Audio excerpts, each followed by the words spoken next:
35,000 metric ton silt निकालने के लिए आप सोचिए दक्षिण दिल्ली नगर निगम ने कितने करोड़ की पेमेंट ठेकेदारों को की होगी,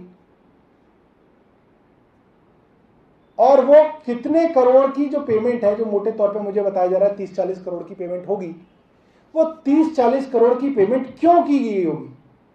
क्योंकि काम तो कुछ हुआ नहीं है, और इतने करोड़ की पेमेंट जो है वो की गई।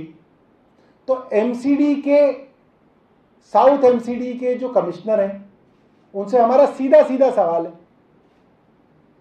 ज्ञानेश भारती हैं, वो आए जरा, निकले सड़क पे, हमें बताएं कि कौन से गांव में, कौन सी कॉलोनी के अंदर हमें आना है। हम आते हैं, चलते हैं, देखते हैं उनकी कॉलोनी में कहां पे गाद निकाली गई है 35,000 मीट्रिक टन। सिर्फ और सिर्फ अफसरों और नेताओं की मिली भगत में यह करोड़ों रुपए की लूट की गई है। ठेकेदारों को पेमेंट की गई है और वो पेमेंट फिर बांटी गई है।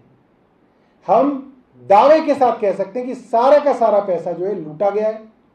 कोई गाद निकालने का काम, जितने लोग इस प्रेस कॉन्फ्रेंस को सुनेंगे, जिस भी माध्यम से सुनेंगे, वो लोग इस बात को दिल में जानते होंगे कि ये बात बिल्कुल सच है कि कहीं पे भी गाद निकालने का काम आपने अगर देखा होगा तो आपने सिर्फ मेन रोड्स का जरूर देखा होगा कि जो पीडब्ल्यूडी की सड़कें, जो दिल्ली सरकार के अधीन सड़कें, वहां आपने जरूर देखा होगा पिछले 1.5-2 महीने के अंदर मेन रोड्स को खोल के गाद निकाली गई है, सड़क के किनारे वो रखी है।